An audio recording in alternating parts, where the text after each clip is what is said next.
Riverside Police Department falls into stunned silence as Navy SEAL Commander Marcus Williams enters with federal military authority, his dress uniform decorated with combat medals, while video evidence of Officer Derek Sullivan's brutal assault against his elderly mother plays on every screen. Sullivan's confident authority crumbles as he recognizes the elderly black woman he'd beaten in public just 6 hours earlier, the same woman he'd dismissed as another troublemaker who needs to learn respect for law enforcement.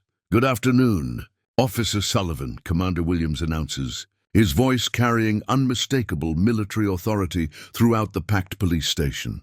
"I am Commander Marcus Williams, United States Navy SEAL Team 6. Some of you may recognize my mother, Mrs. Dorothy Williams, the 68-year-old retired teacher you assaulted on Main Street while multiple witnesses recorded your attack." His eyes lock onto Sullivan, who has gone pale. "Officer Sullivan, I believe we need to discuss why you physically beat an unarmed elderly woman, used racial slurs during the assault, and told witnesses that people like her deserve whatever force is necessary to maintain order." The gathered officers freeze in recognition. The sergeant, who 6 hours ago had absolute authority over use of force, now faces the Navy SEAL commander, whose mother he brutalized, and federal charges are already being prepared. Before we jump back in, tell us where you're tuning in from, and if this story touches you, make sure you're subscribed, because tomorrow I've saved something extra special for you. Shopping trip in downtown Riverside.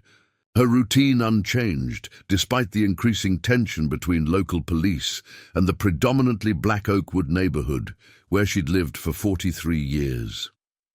At 68, Dorothy had built her life around service, 35 years teaching elementary school, decades of church leadership at Mount Zion Baptist, and community advocacy that had earned her respect from generations of Riverside families who remembered her dedication and kindness. Her son Marcus had been her pride and joy, his journey from Oakwood elementary schools to Naval Academy and eventually Navy SEAL teams, representing the kind of achievement that mothers treasured while understanding the dangers his service required. Commander Marcus Williams, at 42, had served 20 years in naval special warfare, his combat experience in Iraq, Afghanistan, and classified operations earning him command of SEAL Team 6, the elite unit responsible for the nation's most dangerous counterterrorism missions. His visits home were rare due to operational tempo and security requirements, but his mother had supported his service with the same quiet strength that had characterized her entire life. The Riverside Police Department had been experiencing increasing community complaints about excessive force and racial profiling, patterns that disproportionately affected minority residents, while department leadership claimed individual incidents rather than systematic problems. Officer Derek Sullivan had been serving with Riverside PD for 12 years, his personnel file documenting multiple excessive force complaints that had been resolved through administrative processes rather than meaningful discipline or accountability.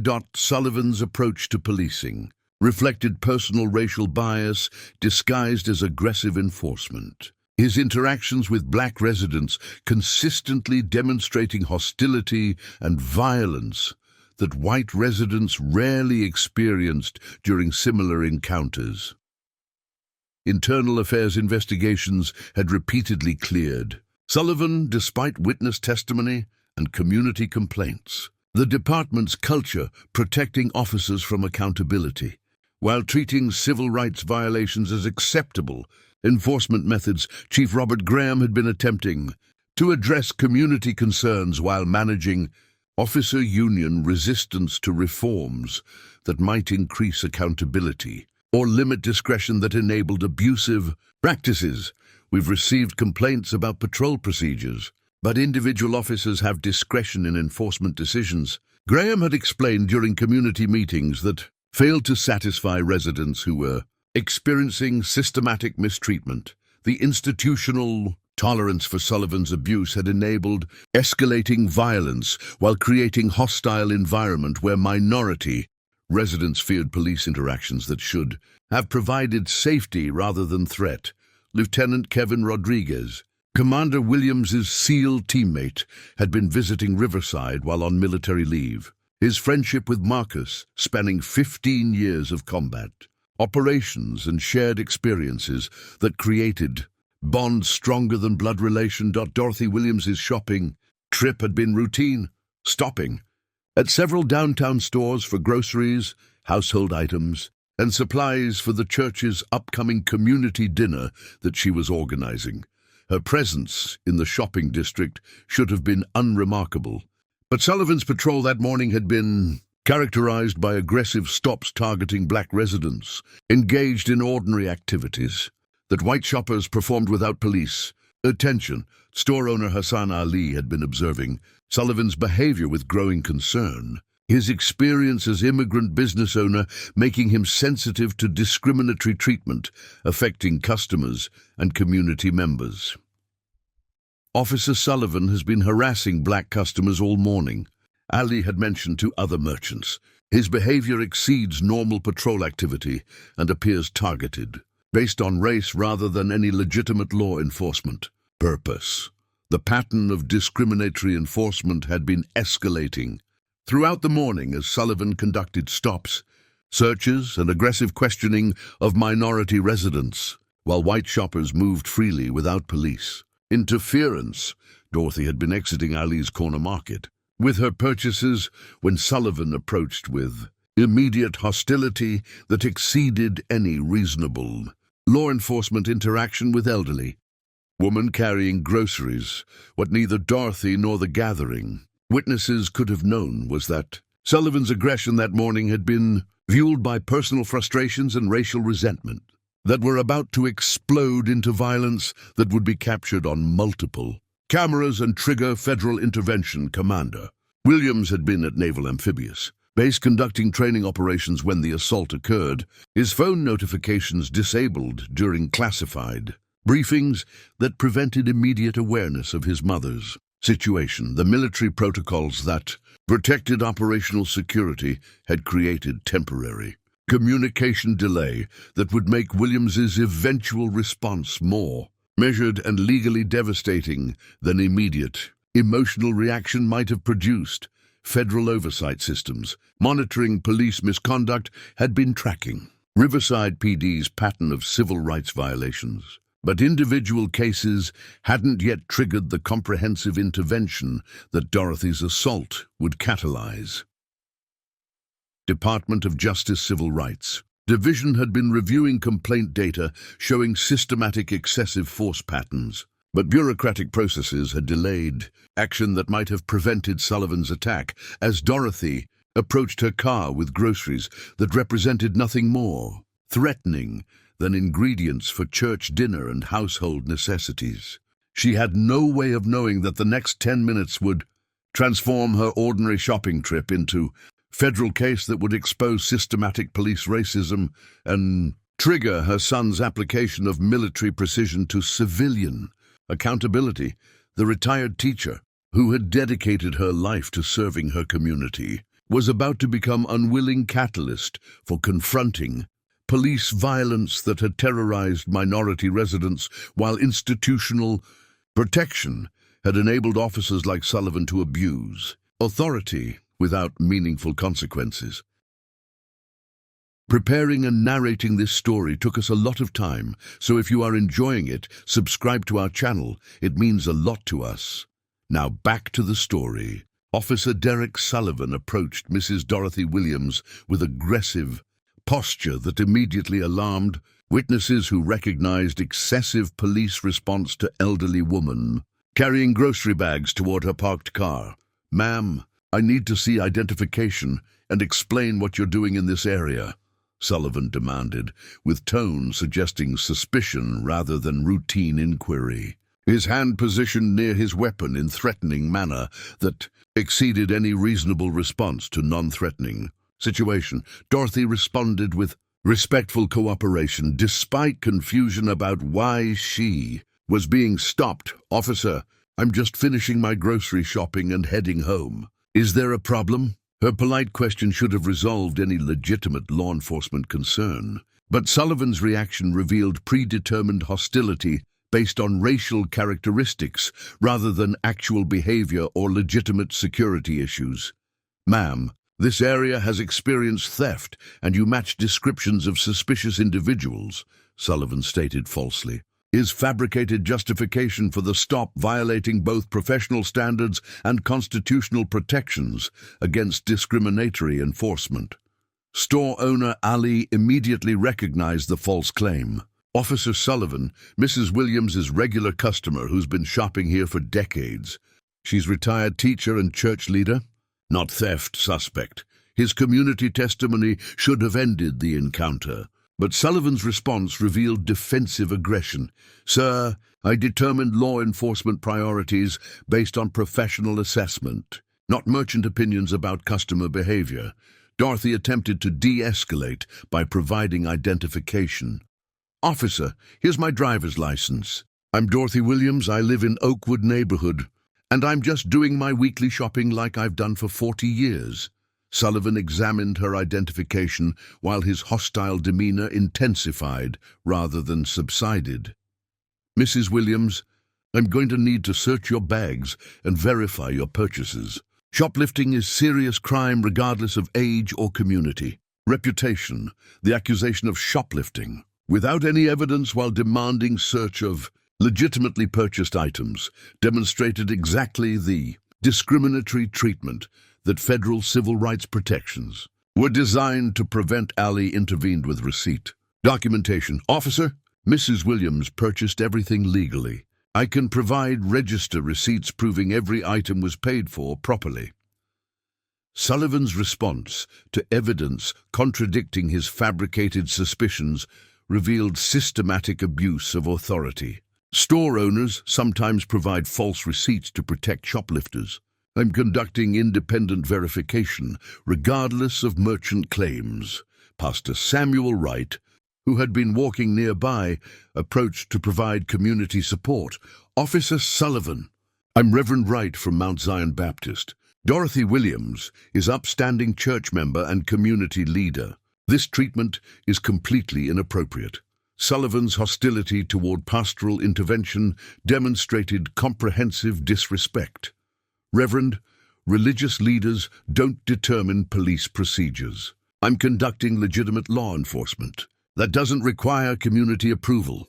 Dorothy's grocery bags were forcibly removed from her hands as Sullivan began. Aggressive search that scattered her. Purchases across the sidewalk while gathering crowd. Documented obvious harassment. Officer, you're treating me like criminal when I've done nothing wrong, Dorothy protested with dignity despite humiliation. This is disrespectful and unnecessary. Her reasonable objection to discriminatory treatment triggered Sullivan's escalating aggression. Ma'am, questioning police authority demonstrates exactly the kind of attitude that creates problems. You need to cooperate without resistance. The characterization of verbal objection as resistance, while treating constitutional rights as optional, demonstrated systematic abuse that would soon face federal accountability. Teenager Tyler Morrison began recording on his phone. This officer is harassing an elderly woman for no reason. Mrs. Williams is my former teacher who never did anything wrong in her life. Sullivan noticed the recording and escalated to physical aggression. Put that phone away immediately. Recording police activity without permission is obstruction of justice. The false claim about recording rights while attempting to prevent documentation revealed consciousness of wrongdoing and systematic violation of First Amendment protections. When Dorothy reached to retrieve her scattered groceries from the sidewalk, Sullivan interpreted the movement as threat and responded with shocking violence, grabbing her arm, forcing her to the ground, and striking her repeatedly while she cried out in pain and confusion. "Stop resisting! Stop resisting!" Sullivan shouted, while witnesses clearly saw that 78-pound elderly woman was offering no resistance to 220-pound officer whose violence was completely unjustified. Multiple witnesses screamed for Sullivan to stop while recording devices captured every moment of the brutal assault. "She's not resisting. She's an elderly woman. Stop hitting her!" Community outcry had no effect as Sullivan continued the assault, his rage revealing the racial hatred that had been barely contained during the initial stop. Ali called 911 to report officer misconduct. "Officer is beating an elderly woman on Main Street. She's not resisting and he's using excessive force. We need supervisor immediately." The emergency call would trigger response that would eventually involve federal authorities. But in the moment, Dorothy Williams was experiencing police brutality that left her bleeding on the sidewalk while Sullivan finally stopped his attack as she lay injured and traumatized. While witnesses provided comfort and medical assistance, none of them yet knew that her son's response would transform this moment of violence into comprehensive federal accountability for systematic police racism. The assault on Mrs. Dorothy Williams escalated beyond initial violence as Officer Sullivan continued systematic abuse while backup officers arrived and failed to intervene. Despite obvious excessive force against injured elderly woman, Dorothy lay on the sidewalk bleeding from facial injuries, her glasses broken, her arm visibly injured from the violent takedown. While Sullivan stood over her with continuing threats rather than providing medical assistance. "You're under arrest for resisting arrest, assault on police officer, and disturbing the peace," Sullivan announced while pulling out handcuffs, his intention to arrest his own victim, demonstrating systematic abuse of authority. Pastor Wright attempted intervention with moral authority. "Officer Sullivan, this woman is injured and needs medical attention. She committed no crime, and your use of force was completely unjustified." Sullivan's response to religious community leadership revealed comprehensive hostility. "Reverend, interference with arrest is crime. Step back or you'll be arrested for obstruction." The threat against pastoral advocacy demonstrated systematic intimidation designed to prevent accountability for obvious misconduct. Lieutenant Frank Bennett arrived as backup and immediately recognized problematic situation, but institutional loyalty competed with professional responsibility. "Sullivan, what's the situation here?" Sullivan's explanation contradicted obvious evidence. Subject was shoplifting, became aggressive when confronted, and resisted arrest requiring necessary force to establish control. The fabricated narrative contradicting witness testimony and video evidence demonstrated systematic dishonesty that enabled police violence. Through false reports, store owner Ali provided contradictory testimony. "Lieutenant Bennett, that's completely false. Mrs. Williams purchased everything legally, and Officer Sullivan attacked her without justification when she questioned his harassment." Bennett's response revealed institutional protection of misconduct.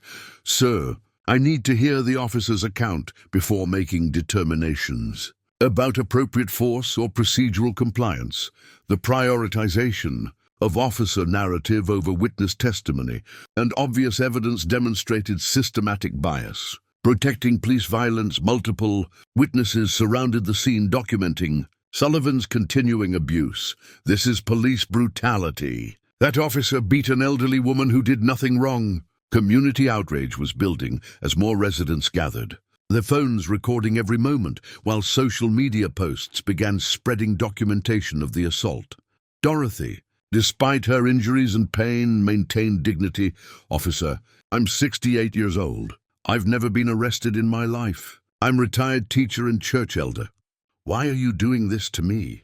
Her simple question about motive revealed the systematic racial hatred that had driven Sullivan's attack. She represented everything he despised. About black achievement and community respect, Tyler Morrison's video had already been shared thousands of times. Racist cop beats elderly black woman in Riverside. Mrs. Williams is beloved teacher who never hurt anyone. This is what we face every day. The viral spread was creating public accountability that department procedures alone would never provide. But in the moment, Dorothy's suffering continued without intervention.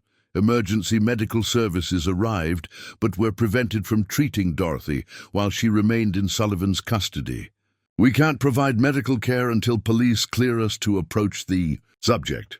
The denial of medical attention to injured woman demonstrated how police authority could be weaponized to extend punishment beyond the initial violence. Community member Beverly Foster contacted Dorothy's family. "Your mother has been assaulted by police on Main Street. She's injured and needs help immediately." The family notification would trigger Commander Williams's eventual intervention, but communication delays meant Dorothy would endure additional trauma before military authority could respond. Sullivan forcibly handcuffed Dorothy despite her obvious injuries, the metal restraints causing additional pain to her injured arm. "You're going to jail for assaulting a police officer and resisting arrest." The criminal charges against his own. Victim demonstrated systematic abuse, where violence created pretextual justification through false accusations. Dr. Nicole Williams, Dorothy's daughter and local physician, arrived at the scene with professional medical authority. "I'm Dr. Williams, this woman's daughter, and a physician. My mother requires immediate medical evaluation for head trauma and potential fractures." Sullivan's response to medical professional revealed systematic hostility. "Your mother is under arrest. Medical care will be provided at the jail after booking procedures." The denial of immediate medical attention for injuries he had caused demonstrated systematic cruelty extending beyond the initial assault. Pastor Wright began coordinating community response while documenting systematic abuse. "This assault represents everything wrong with policing in our community. We demand immediate accountability and federal investigation." His advocacy was organizing community power that would complement the military authority that would soon emerge through Commander Williams's response. As Dorothy was forced into patrol car despite her injuries, pain, and obvious need for medical care, witnesses understood they were documenting not isolated incident, but systematic police violence that had been terrorizing their community while institutional protection had prevented accountability. The assault had been captured on dozens of phones from multiple angles, providing irrefutable documentation that would survive any attempt at cover-up or false narrative construction.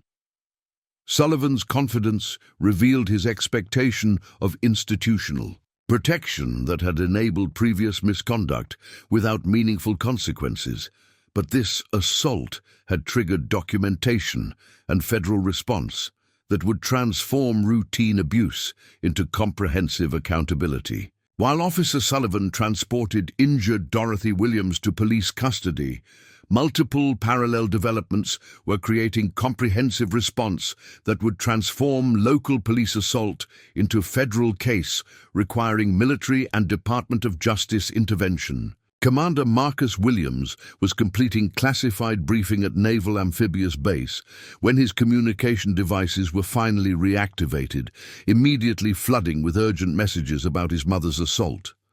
The first video he watched showed Sullivan violently attacking his mother while she lay defenseless on the sidewalk, the images triggering both personal rage and professional assessment of systematic civil rights violations requiring federal response. "Get me immediate military legal counsel and contact Department of Justice Civil Rights Division," Williams ordered his executive officer.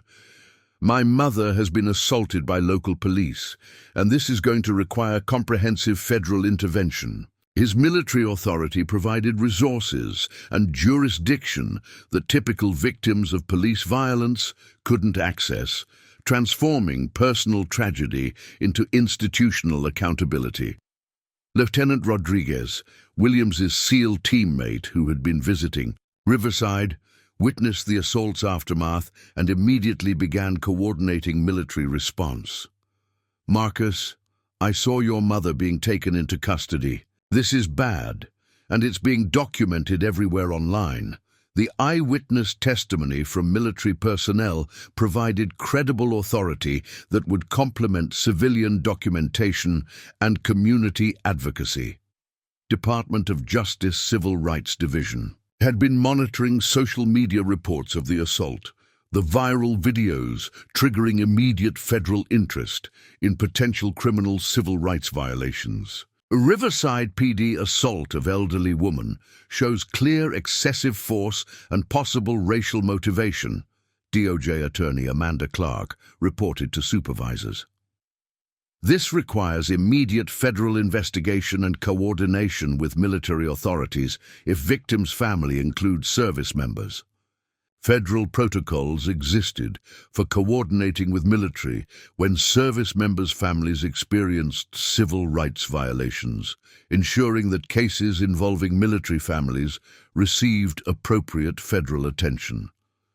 Naval Criminal Investigative Service was simultaneously reviewing the incident as assault on family member of active duty SEAL commander, their jurisdiction overlapping with civilian law enforcement in ways that would complicate any attempted cover-up. Commander Williams's mother was assaulted while he was conducting classified operations, NCIS agent reported.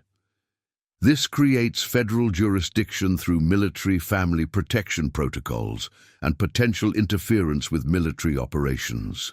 Pentagon liaison General Foster contacted Navy JAG office. We have SEAL team commander whose mother was beaten by local police. This requires senior military response to ensure appropriate federal accountability.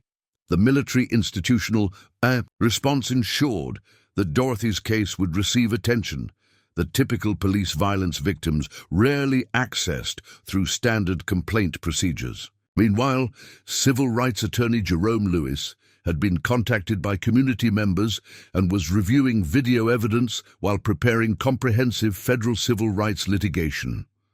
This assault shows textbook excessive force, false arrest, and racial discrimination, Lewis assessed. Sullivan's violence was completely unjustified, and department's failure to intervene suggests systematic rather than individual misconduct. His legal analysis was preparing civilian accountability measures that would complement military and federal criminal responses. NAACP Representative Angela Brooks was coordinating community response, while ensuring national civil rights organizations provided support and resources. Riverside assault represents systematic police violence affecting black communities nationwide. This case deserves comprehensive response. The National Civil Rights Framework elevated local incident to broader movement, addressing systematic police racism and accountability failures. Social media documentation had accumulated millions of views as the videos spread globally, creating public pressure that local authorities couldn't ignore through normal institutional protection mechanisms. Tech journalist covering the viral spread reported Riverside police assault videos show systematic brutality against elderly black woman. Public outrage is demanding accountability that local department has historically avoided. Media amplification ensured that attempted cover-up or administrative dismissal would face immediate public exposure and accountability. Congressional Representative Linda Brown, whose district included Riverside, contacted DOJ demanding federal investigation. My constituent was brutally assaulted by police without justification. This requires immediate federal civil rights investigation and prosecution. Legislative pressure added additional accountability mechanism beyond military, judicial, and community responses that were simultaneously developing. FBI Civil Rights Division opened preliminary investigation based on video evidence and potential criminal violations of federal civil rights statutes. Sullivan's assault shows willful deprivation of rights under color of law, FBI agent Rivera assessed. This meets federal prosecution standards for criminal civil rights violations. The federal criminal investigation ensured that Sullivan would face consequences beyond local administrative procedures that had previously protected him. Police Chief Graham was receiving urgent briefings about the viral videos and escalating federal attention. "Chief, the assault is national news, and federal authorities are already investigating. This is beyond internal affairs resolution." His recognition of federal jurisdiction suggested that normal institutional protection wouldn't prevent comprehensive accountability.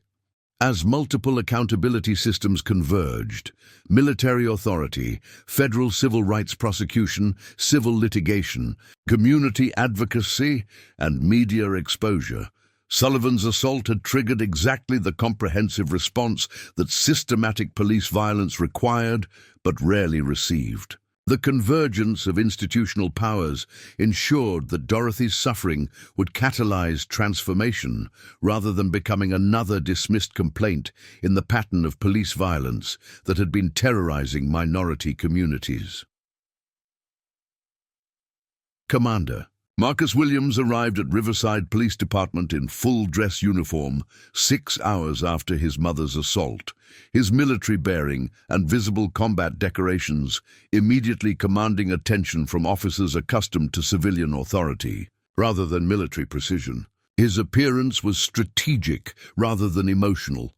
The Navy SEAL who had planned counter-terrorism operations in hostile territory was applying identical tactical discipline to civilian accountability, requiring federal intervention and systematic institutional reform. "I'm Commander Marcus Williams, United States Navy SEAL Team 6, he announced to the desk sergeant. "I'm here regarding the assault on Mrs. Dorothy Williams, my mother, by Officer Derek Sullivan. I'll be coordinating with federal authorities, including Department of Justice, Naval Criminal Investigative Service, and FBI Civil Rights Division." The civil liability created financial consequences beyond criminal prosecution and administrative discipline. Community representatives provided systematic testimony. Pastor Wright, store owner Ali, and multiple residents documented years of similar abuse affecting minority community members without adequate response. Sullivan's assault on Mrs. Williams represents visible example of systematic police violence that our community has been experiencing for years, Wright testified. Federal intervention is necessary because local accountability has failed. The community evidence transformed individual case into systematic civil rights investigation, requiring comprehensive institutional reform. FBI agent Rivera announced expanded investigation. Based on complaint patterns and video evidence, FBI is opening comprehensive civil rights investigation into Riverside Police Department's systematic practices affecting minority residents. The institutional investigation ensured that accountability would address systematic problems rather than treating Sullivan as isolated bad actor.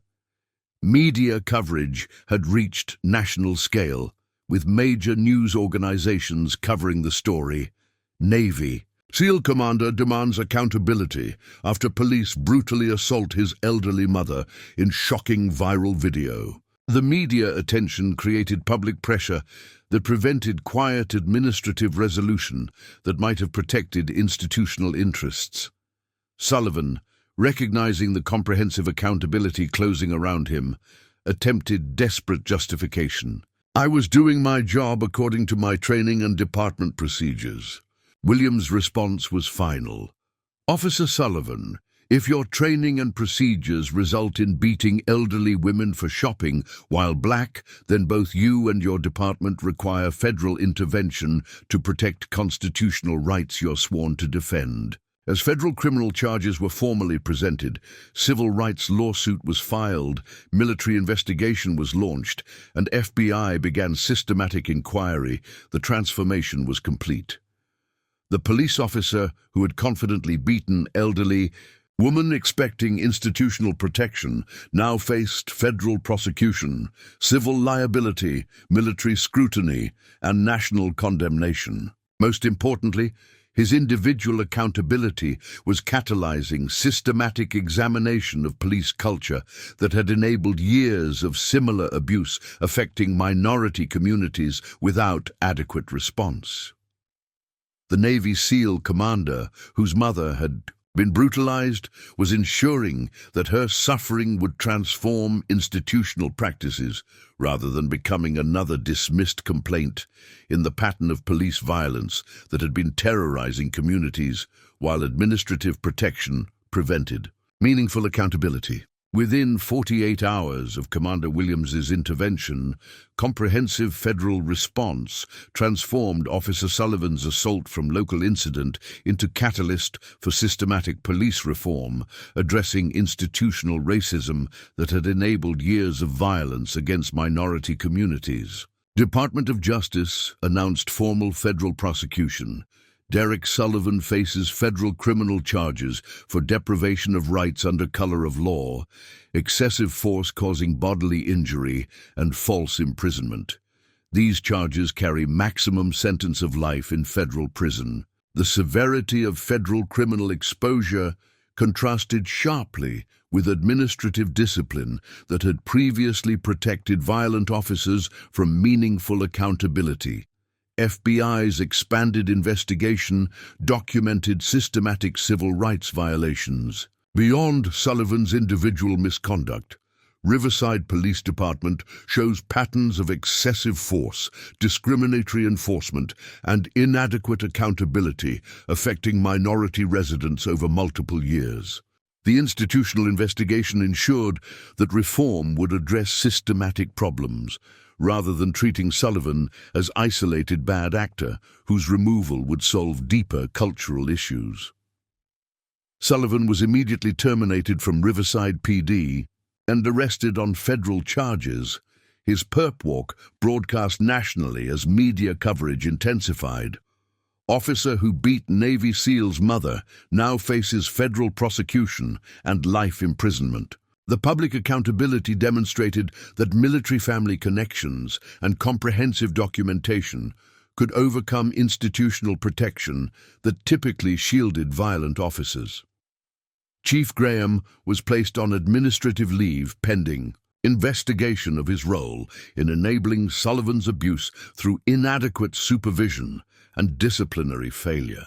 Chief Graham's leadership allowed 12 years of excessive force complaints without meaningful intervention, federal investigators determined. This represents systematic administrative failure requiring accountability beyond officer discipline. The leadership consequences demonstrated that enabling misconduct through inadequate oversight carried professional repercussions for supervisory personnel. Riverside Police Department was placed under federal consent decree requiring comprehensive reform, mandatory bias training, body camera requirements, independent oversight, revised use of force policies, and community accountability mechanisms. Federal oversight will continue until Riverside PD demonstrates sustainable constitutional compliance and cultural transformation, DOJ announced. The institutional intervention ensured that reform would persist rather than reverting to previous practices once immediate attention faded. Mrs. Dorothy Williams received comprehensive medical care for her injuries, while her testimony before federal investigators documented not only her assault, but systematic fear affecting community members. "I've lived in Riverside for 43 years and watched police treatment of black residents deteriorate," Dorothy testified. "My assault was shocking, but the fear our community lives with daily is the real tragedy." Her testimony elevated individual case to systematic examination of how police violence affected entire communities beyond direct victims. Civil rights. Settlement included $7 million compensatory damages, plus agreement for comprehensive police reform and community oversight. Financial compensation addresses Mrs. Williams' suffering, but systematic reform prevents future victims. The combined monetary and institutional relief demonstrated that accountability required both individual compensation and structural change. Commander Williams addressed national media about systematic police reform. My mother's assault received comprehensive response because of my military position and federal resources. Every victim of police violence deserves equal accountability, regardless of family connections. His advocacy extended beyond personal case to broader movement addressing systematic police violence affecting communities without access to resources his military status provided. Sullivan's federal trial resulted in conviction on all charges and 25-year prison sentence. Derek Sullivan's assault on Mrs. Williams was racially motivated violence under color of law, representing exactly the constitutional violations federal civil rights statutes were designed to prosecute. The substantial federal sentence demonstrated that police violence carried serious criminal consequences when cases received appropriate federal prosecution. Comprehensive police reform in Riverside included Community Oversight Board with authority to investigate complaints, review use of force, and recommend disciplinary action independent of police administration. Pastor Wright was appointed to Oversight Board. Community voice and accountability ensures that police serve rather than terrorize the residents they're sworn to protect. Internal affairs procedures were revised to prioritize community complaints rather than officer protection, with independent investigators examining excessive force allegations. Previous system protected officers at community expense. Reformed procedures acknowledged. New framework prioritizes constitutional compliance and community safety over institutional loyalty. Officer training was comprehensively revised to emphasize de-escalation, cultural competency, and constitutional rights, rather than aggressive enforcement that had characterized previous approach. 1 year after the assault, data showed measurable transformation. Excessive force complaints decreased 73%. Community trust in police improved significantly, and officer accountability increased as federal oversight ensured sustained compliance. Numbers represent individual lives protected and community healing, federal monitors reported. But sustained cultural change requires ongoing commitment beyond initial reform enthusiasm. Dorothy Williams recovered from physical injuries while emotional trauma required ongoing support. My body healed, but knowing what our community endures daily breaks my heart. Marcus's response helped me personally, but systematic change helps everyone. Her perspective acknowledged that individual justice required complementary systematic transformation to prevent future violence. The accountability process demonstrated that comprehensive response to police violence required criminal prosecution, civil liability, institutional reform, community oversight, and sustained federal monitoring to transform culture that had enabled abuse. Over the following 30 months, the transformation catalyzed by Dorothy Williams's assault evolved from Riverside-specific reforms into national movement, addressing systematic police violence that had affected minority communities, while institutional protection prevented adequate accountability. The National Police Accountability Act, inspired partly by Dorothy's case, established federal standards for use of force, mandatory body cameras, independent investigation of police violence, and federal prosecution authority for systematic civil rights violations. The Williams case demonstrated need for federal standards, preventing local protection of violent officers. Congressional Representative Brown explained during legislative debate. Comprehensive reform requires federal intervention when local accountability fails. The legislative framework ensured that federal resources would support, rather than merely supplement, local accountability for police misconduct. Commander Williams became prominent advocate for police reform while continuing his naval service. Military personnel swear to defend Constitution against all enemies. Police officers take similar oaths, yet some violate the rights they're sworn to protect. His military credibility provided authoritative voice that complemented civilian advocacy and community organizing, demanding systematic change. The Williams Foundation, established with civil rights settlement funds, supported families affected by police violence while funding legal representation, medical care, and advocacy resources that individual victims typically couldn't access. My mother's case received comprehensive response because of my resources and position, Williams acknowledged. This foundation ensures other families receive similar support regardless of their connections. Police departments nationwide implemented Williams Protocol use of force standards, emphasizing de-escalation and prohibiting violence against non-threatening individuals, regardless of verbal disrespect or minor resistance. Dorothy Williams was beaten for questioning officer authority. Protocol documentation stated, constitutional rights include questioning police actions without facing violence as punishment for protected speech. Cultural training addressing implicit bias and systematic racism became mandatory for all law enforcement personnel, with independent evaluation ensuring meaningful engagement rather than procedural compliance. Previous diversity training was checkbox exercise, reformed programs acknowledged. Effective cultural competency requires sustained commitment to examining how bias affects enforcement decisions and community interactions. Community oversight. Boards with independent investigation authority were established in major cities, their civilian membership ensuring accountability to communities experiencing police services rather than law enforcement institutional interests. Pastor Wright's leadership on Riverside Oversight Board became national model. Community voice in accountability ensures police serve rather than control the residents they're meant to protect.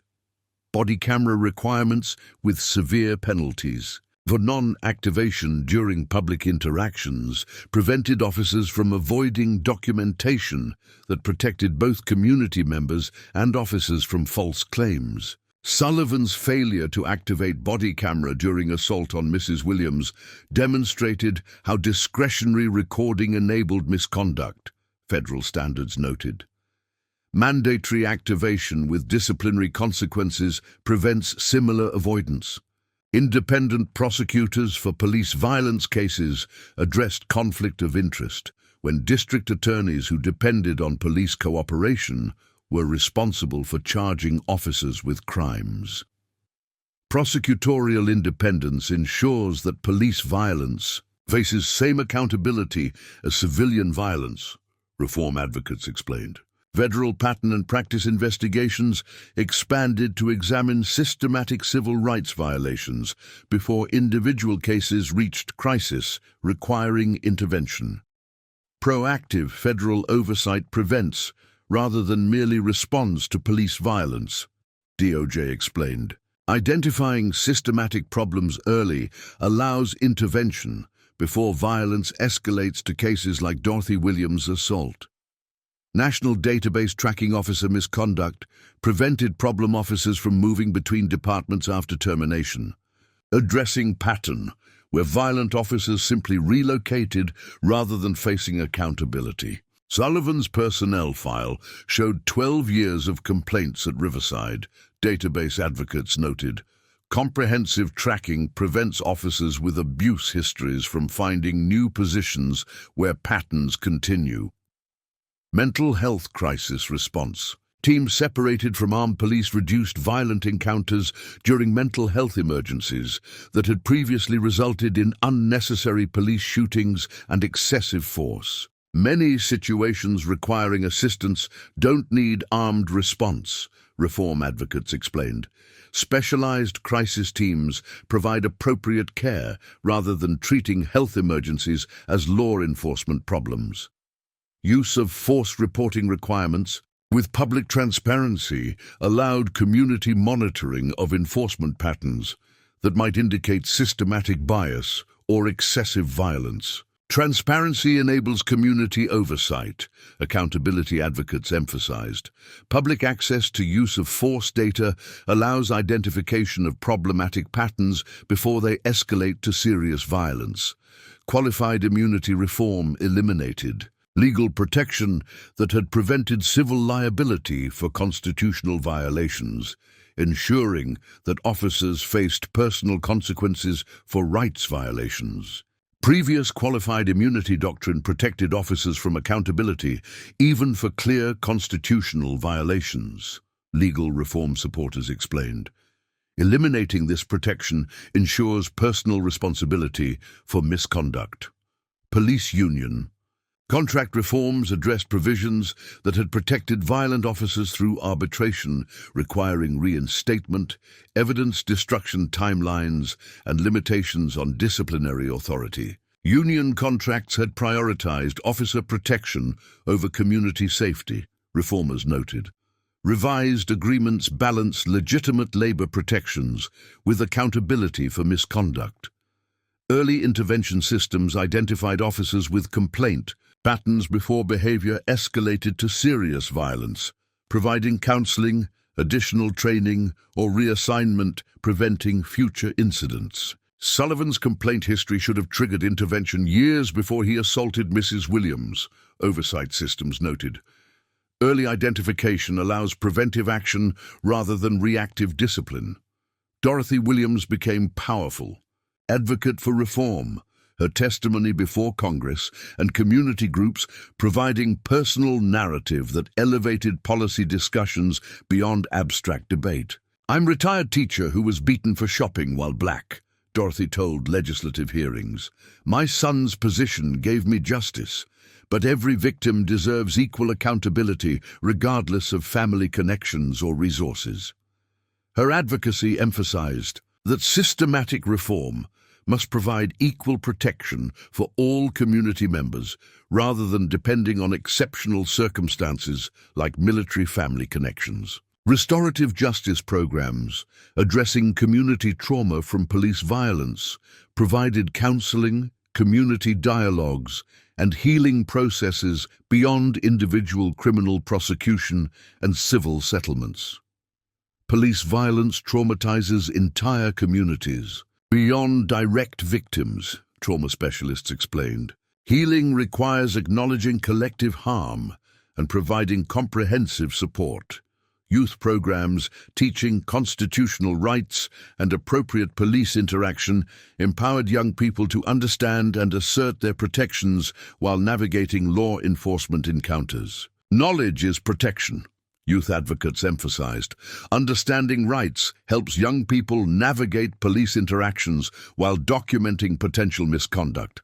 Academic research examining systematic patterns validated community experiences that had been dismissed as anecdotal complaints or individual grievances. Data confirms what communities have been reporting for decades, researchers documented. Systematic analysis provides evidence-based supporting comprehensive reform rather than treating complaints as isolated incidents. 3 years after the assault, comprehensive data demonstrated measurable transformation. Police violence incidents decreased 68% nationally. Community trust in law enforcement improved significantly in jurisdictions implementing reform, and officer safety improved as de-escalation reduced violent confrontations. Reform serves both community safety and officer well-being, analysis concluded. Reduced violence benefits everyone when police interactions emphasize constitutional compliance rather than aggressive enforcement. International human rights organizations recognized American police reform movement as model addressing systematic law enforcement violence. The Williams case catalyzed comprehensive transformation, addressing problems many nations face when police abuse authority. Dorothy's personal recovery included ongoing advocacy work, balanced with family time and community engagement. "My assault was traumatic, but seeing systematic change provides meaning to suffering. Marcus's response helped me individually, but movement prevents future victims. Commander Williams continued balancing military service with reform advocacy. Military service teaches that protecting Constitution means defending rights, even when that requires confronting institutional failure. Police reform is patriotic duty, not anti-law enforcement position. The transformation from individual assault to national reform movement demonstrated that comprehensive accountability required criminal prosecution, civil liability, institutional oversight, community power, legislative action, and cultural change operating simultaneously rather than sequentially. The systematic reforms ensured that Dorothy Williams's suffering catalyzed transformation, protecting countless future community members from violence that had been normalized through institutional protection and inadequate accountability mechanisms. 4 years after Officer Derek Sullivan's brutal assault on Mrs. Dorothy Williams, mother and son stood together at the National Police Reform Summit, representing the personal and systematic transformation that had emerged from violence that could have been merely another dismissed complaint. Dorothy, now 72, had become prominent voice for police accountability, her gentle dignity and powerful testimony providing moral authority that complemented technical policy discussions with human impact narrative. 4 years ago, I was beaten for shopping while black.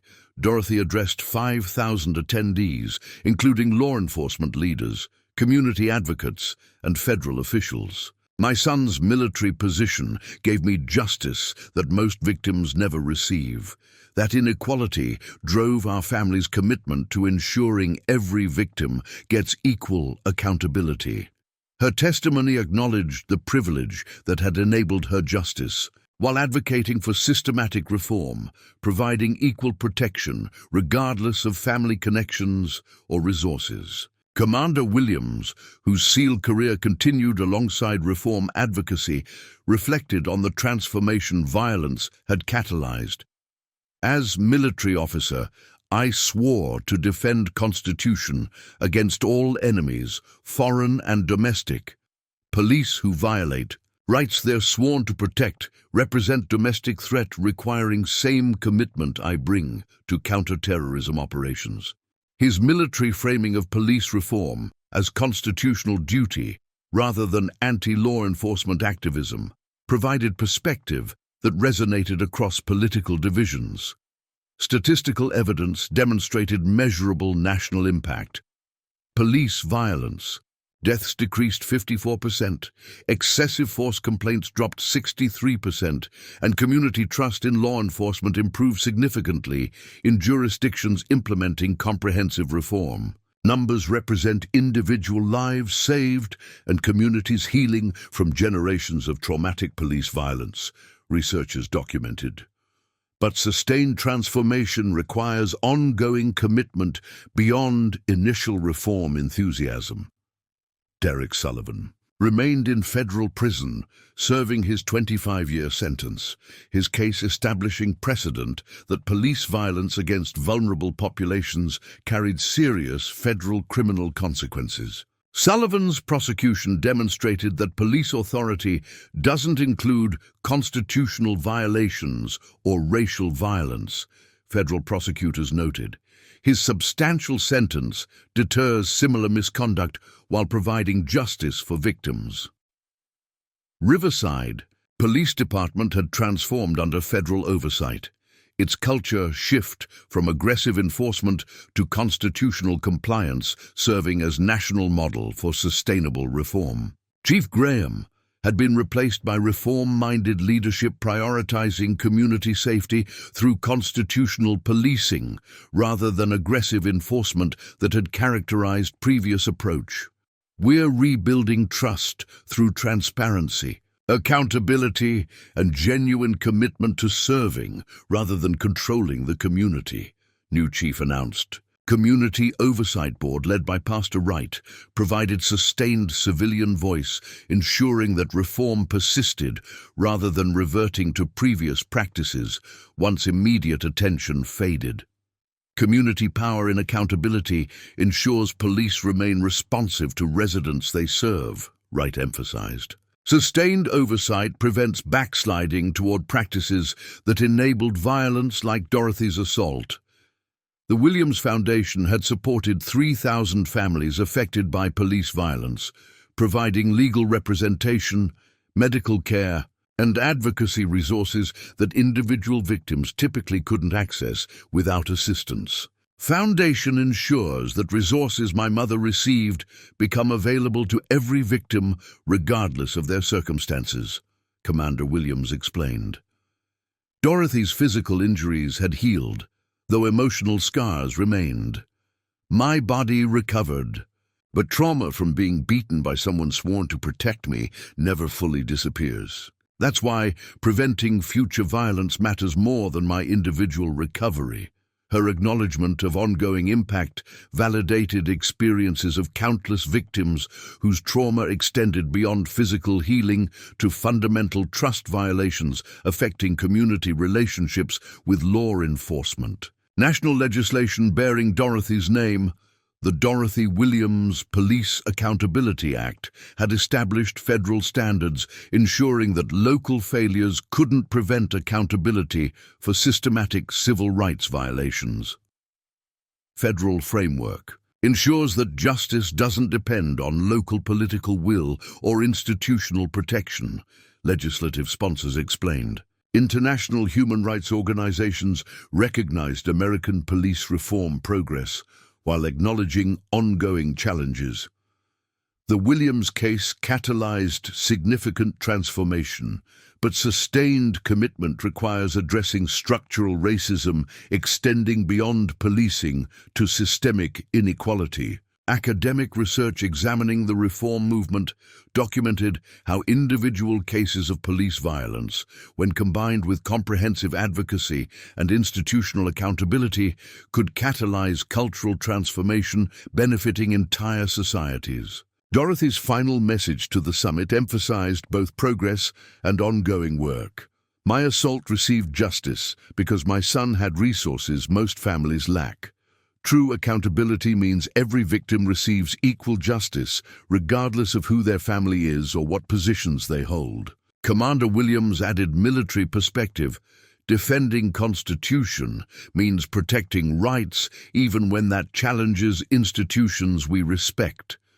Police reform strengthens rather than undermines law enforcement by ensuring it operates according to constitutional principles we're all sworn to defend. As mother and son concluded their presentation to sustained applause, the transformation was evident.